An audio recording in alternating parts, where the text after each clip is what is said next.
Este PowerPoint, titulado L'interlingua e le sequenze di apprendimento, implicazioni per la didáctica, es decir, la interlengua y las secuencias de aprendizaje, implicaciones para la didáctica, ha sido realizado por el profesor Gabriele Pallotti mientras llevaba a cabo su labor de profesor de glotodidáctica en la Universidad de Sassari, Italia.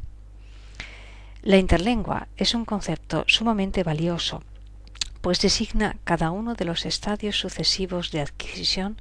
por los que pasamos en nuestro proceso de aprendizaje de una segunda lengua. El profesor Pallotti comienza su presentación planteando cuáles son los dos principales objetivos en la didáctica y en la evaluación: la competencia comunicativa y la competencia lingüística. Pasa a elencar los diferentes niveles establecidos por el Cuadro Común Europeo de Referencia para las Lenguas y explica algunas secuencias del aprendizaje del italiano como L2, aportando algunos ejemplos de interlengua en la realización de determinados tiempos y modos verbales del italiano y del género de los sustantivos y su concordancia con determinantes y adjetivos. A continuación, ejemplifica algunas estructuras características en los procesos de producción en L2, como son la concordancia en el sintagma nominal y en el sintagma verbal, la concordancia entre el sujeto y el verbo o entre el nombre y el adjetivo, entre otros. Dichos procesos se gradúan según su mayor o menor acercamiento a la L2. Tras esta introducción, el profesor Pallotti pasa a analizar dos aspectos relacionados con la aplicación de la investigación a la didáctica: la evaluación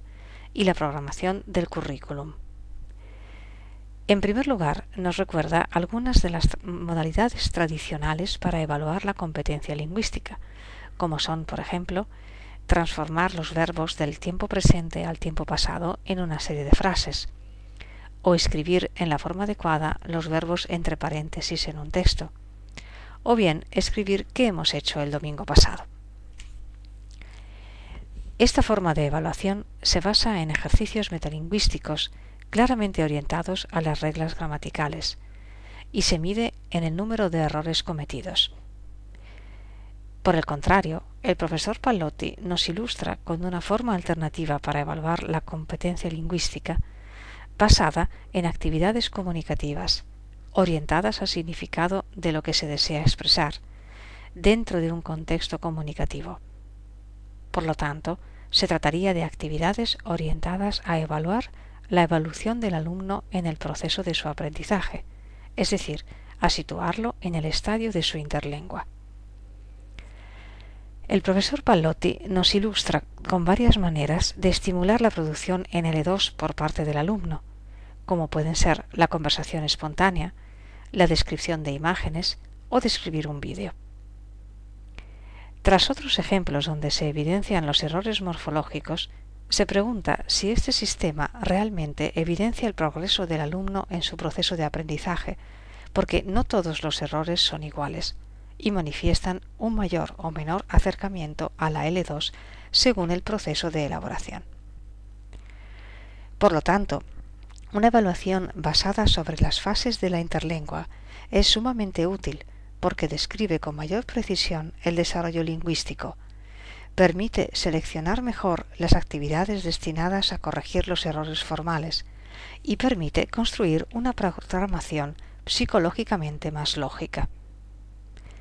A este respecto, el profesor Pallotti defiende la instrucción en la propia L2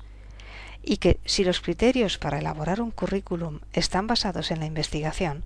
será posible asimilar sus contenidos en mayor grado.